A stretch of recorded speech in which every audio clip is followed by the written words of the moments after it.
tenéis el ejercicio resuelto paso a paso. Vamos a ir implementando cada uno de estos pasos en el propio programa GeoGebra. Para ello, lo primero que vamos a hacer es, aquí estamos en la vista algebraica, entonces vamos a pasar a la vista de cálculo simbólico. La vista de cálculo simbólico es la que nos va a permitir trabajar con funciones, representarlas, etc.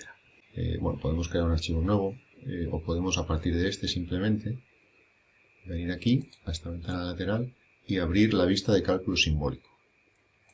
Usamos aquí CAS, que viene de las iniciales de cálculo simbólico en inglés, y entonces directamente nos aparece otra ventana distinta, ¿vale? Una ventana distinta en la que aquí, en esta ventana de cálculo simbólico, vamos a poder introducir las funciones o los objetos matemáticos que vamos a representar en esta nueva vista gráfica. Lo primero que podemos hacer es borrar todo lo que tenemos de la versión anterior. Entonces tendríamos aquí la herramienta de borrar y simplemente, pues manteniendo pulsado el botón del ratón, podemos hacer que todos los objetos que toquemos desaparezcan.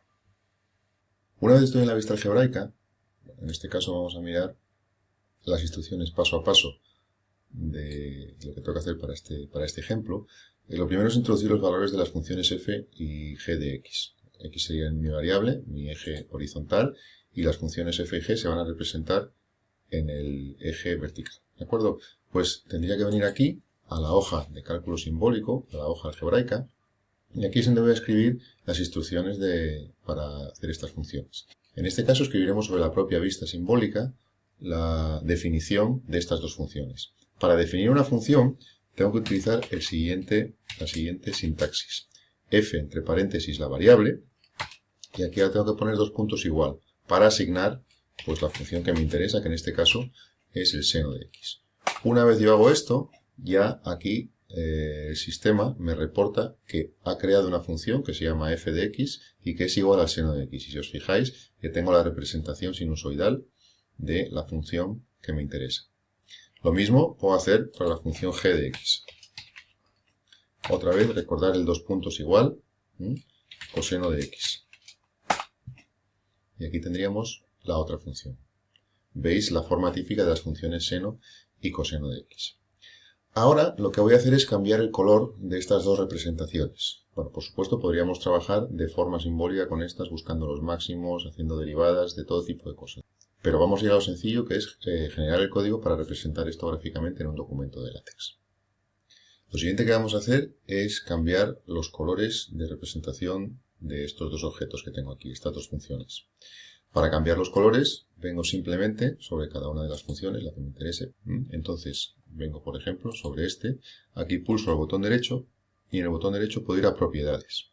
Entonces aquí se me abre la ventana de propiedades de los objetos que tengo ahora mismo definidos, las funciones f y la función g. En este caso me interesa cambiar el color de la función g, pues vendría aquí, vendría color, y aquí escogéis el color que queráis. Pues rojo, ¿vale?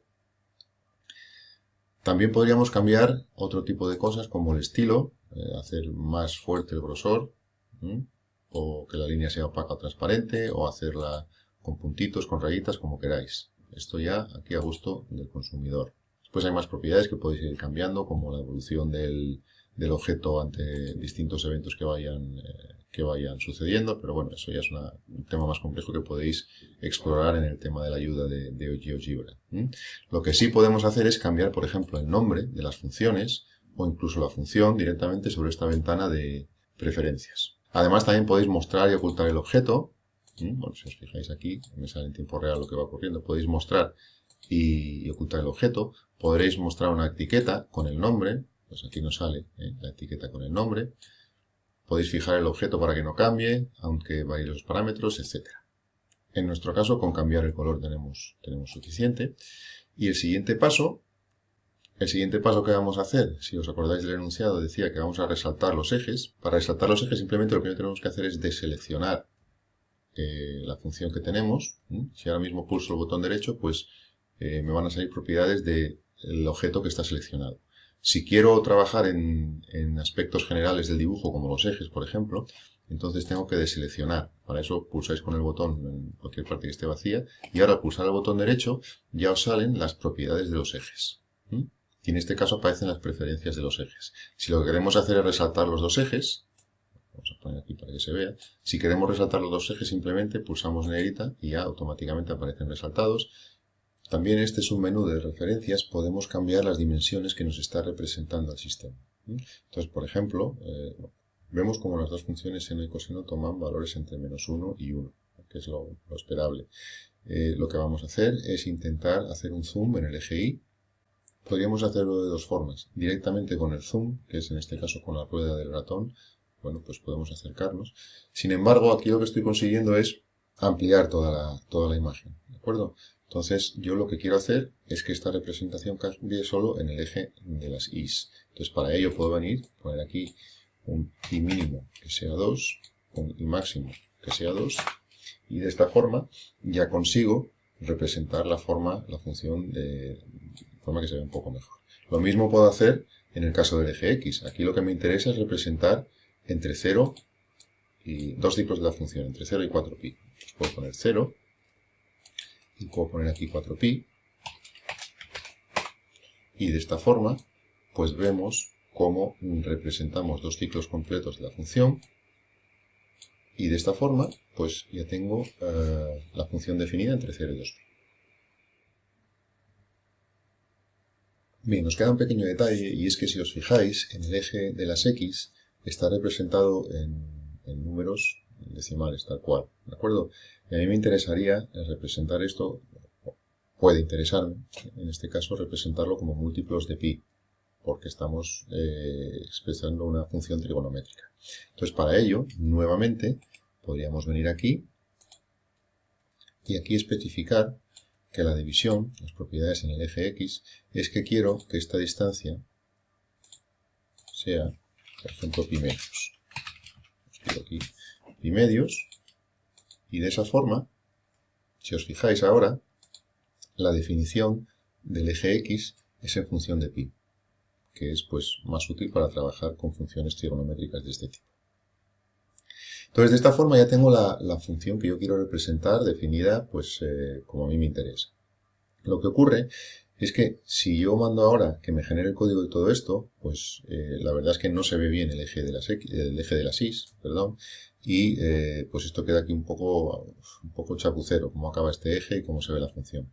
Entonces, a mí lo que me interesa es, si miramos otra vez, entonces a mí lo que me interesa es que la función esté definida en dos ciclos, no que solo representemos dos ciclos. ¿Qué quiere esto decir?